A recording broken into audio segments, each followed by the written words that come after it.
ఆ రోజుల్లో జగనన్న గారు ప్రతిపక్ష నాయకుడు. ఆ రోజుల్లో జగనన్న గారు చెప్పిన మాట, నిరాహార దీక్షలు చేశాడు. ప్రత్యేక హోదా ఎందుకు ఇవ్వడం లేదు, ఎందుకు కొట్లాడటం లేదు అని నిలదీశాడు.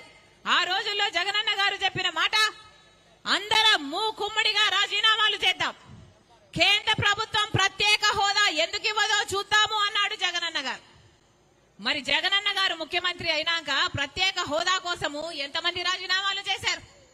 మూకుమ్మడిగా ఎంతమంది రాజీనామాలు చేశారు? రాజీనామాలు కాదు కదా, కనీసం ఒక్కసారైనా ప్రత్యేక హోదా కావాలి అని మీరు మోడీ గారిని నిలదీయగలిగారా? ఒక్క నిజమైన ఉద్యమమైనా చేయగలిగారా?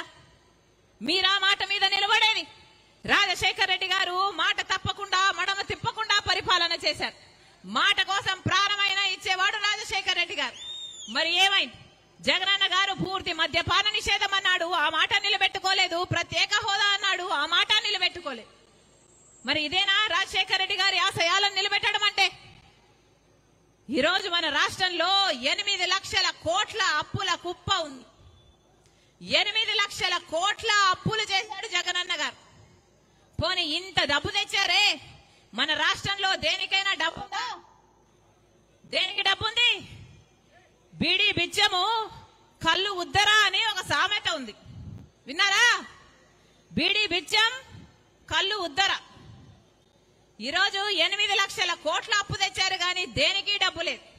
రాజధాని కడదామంటే డబ్బు లేదు, పోలవరం కట్టుకుందామంటే డబ్బు లేదు, పెద్ద పెద్ద పరిశ్రమలు పెట్టుకుందామంటే డబ్బు లేదు, ఆఖరికి రోడ్లు వేసుకుందామంటే డబ్బు లేదు, జీతాలు ఇవ్వాలంటే డబ్బు లేదు, ఫీజు రీయింబర్స్మెంట్ ఇవ్వాలంటే డబ్బు లేదు. ఇదిగో ఇక్కడ అన్నలు ఉన్నారు, వీళ్ళ పెన్షన్ పాలసీ మార్చి వాళ్ళ కడుపులు కొడుతున్నారు, వాళ్ళ జీవితాలను కొడుతున్నారు, వాళ్ళ కుటుంబాలంతా రోడ్ల మీద పడతాయి అని ఎంతమంది ఎంప్లాయీస్ చెప్తున్నారు. సిపిఎస్ వద్దంటున్నారు, ఓపీఎస్ కావాలని అంటున్నారు. కాంగ్రెస్ పార్టీ అధికారం లేకొచ్చినాక పాత పద్ధతిలోనే మీకు ఓపీఎస్ ఉంటుంది అని ఈ విషయాన్ని మేనిఫెస్టోలో కూడా పెడతామని మాటిస్తున్నాం. ఏమైంది? ఒక్క రకంగానైనా బాగుపడ్డామా? ఒక్క రకంగానైనా సాధించుకోగలిగామా? 8 లక్షల కోట్ల అప్పుల కుప్ప ఈ రోజు మన రాష్ట్రం నెత్తి మీద ఉంది. దీనికి ఎవరు సమాధానం చెప్పాలి? రాజశేఖర రెడ్డి గారు బ్రతికున్నప్పుడు రాజశేఖర రెడ్డి గారు ప్రజల మనిషి, ప్రజల మధ్యలో బ్రతికిన మనిషి. ప్రజలకు ఏ కష్టం వస్తే అక్కడికి ఉరుక్కుంటూ వెళ్లే మనిషి రాజశేఖర రెడ్డి గారు. ఆఖరికి రాజశేఖర రెడ్డి గారు చనిపోయింది కూడా ఎలా చనిపోయారు? రచ్చబండకని ప్రజల దగ్గరికి వెళ్తూ చనిపోయాడు రాజశేఖర రెడ్డి గారు. అది రాజశేఖర రెడ్డి గారు, అది వైఎస్ఆర్ మార్క్. ఇప్పుడు జగనన్న గారు పెద్ద పెద్ద కోటలు కట్టుకున్నారు, ఎప్పుడు ప్రజల మధ్యలోకి రారు. ఇప్పుడు ఎలక్షన్లో ఇచ్చాయి కదా అని ఇప్పుడు వస్తున్నారు జగనన్న గారు. ఇప్పుడు సిద్ధమని బయలుదేరారు. దేనికి సిద్ధం సార్ అని అడుగుతున్నాం. మళ్ళీ 8 లక్షల కోట్ల అప్పు చేయడానికి మీరు సిద్ధమా? మళ్ళీ బీజేపీ పార్టీతో అక్రమ పొత్తు పెట్టుకోవడానికి మీరు సిద్ధమా? మళ్ళీ బీజేపీతో మీ దోస్తీ కోసం మళ్ళీ ప్రత్యేక హోదాను తాకట్టు పెట్టడానికి మీరు సిద్ధమా? మళ్ళీ పూర్తి మద్యపాన నిషేధం అని మోసం చేయడానికి మీరు సిద్ధమా? 25 లక్షల పేదలకు ఇల్లులు కడతామని మళ్ళీ మోసం చేయడానికి మీరు సిద్ధమా? దేనికి సిద్ధం? మళ్ళీ ఇసుక మాఫియా, శాండ్ మాఫియా, ఇసుక మాఫియా, లిక్కర్ మాఫియా, మళ్ళీ మైనింగ్ మాఫియా దోచుకోవడానికి మీరు సిద్ధమైతే ప్రజలు కూడా మిమ్మల్ని ఇంటికి పంపడానికి సిద్ధం.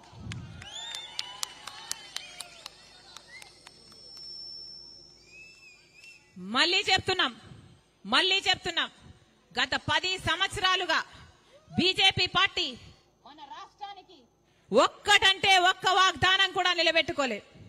ప్రత్యేక హోదా అన్నది మన రాష్ట్రానికి సంజీవిని లాంటిది.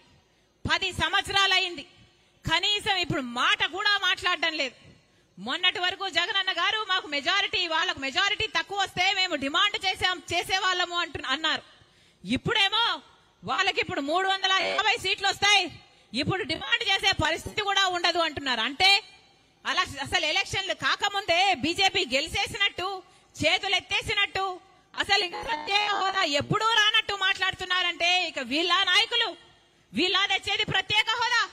వీళ్ళ వల్ల అవుతుందా తేవడం ప్రత్యేక హోదా? అంతకుముందు 5 సంవత్సరాలు చంద్రబాబు ముఖ్యమంత్రిగా ఉన్నారు.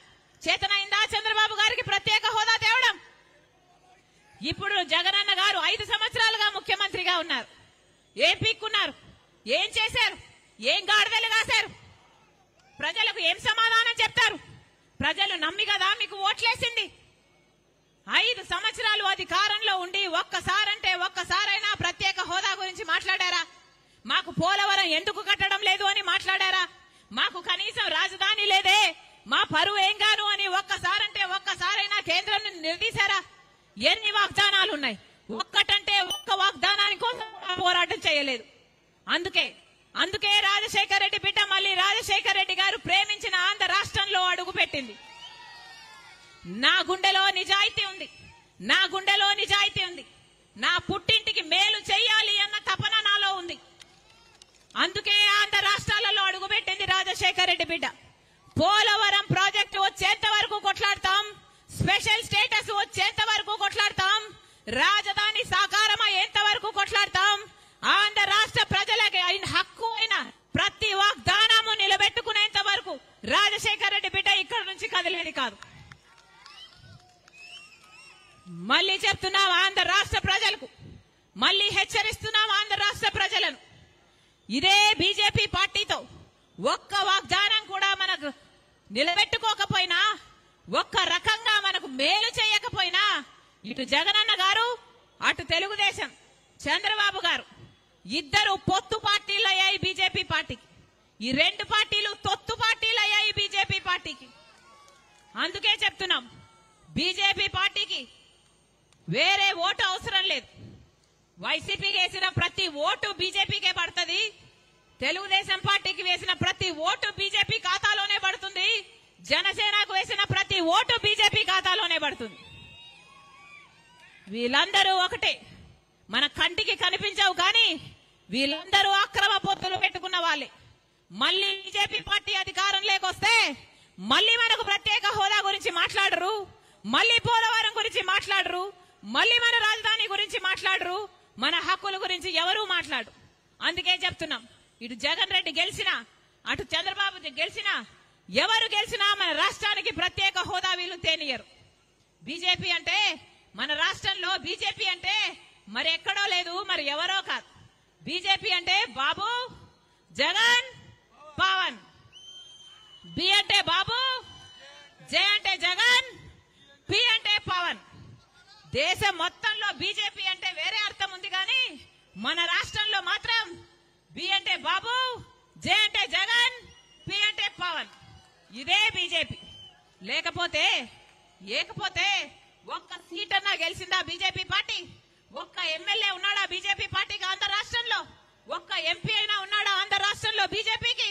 అయినా కూడా ఒక్క ఎంపీని గెలవకపోయినా, ఒక ఎమ్మెల్యేని గెలవకపోయినా ఈరోజు బీజేపీ పార్టీ మన రాష్ట్రంలో రాజ్యం ఏలుతుంది.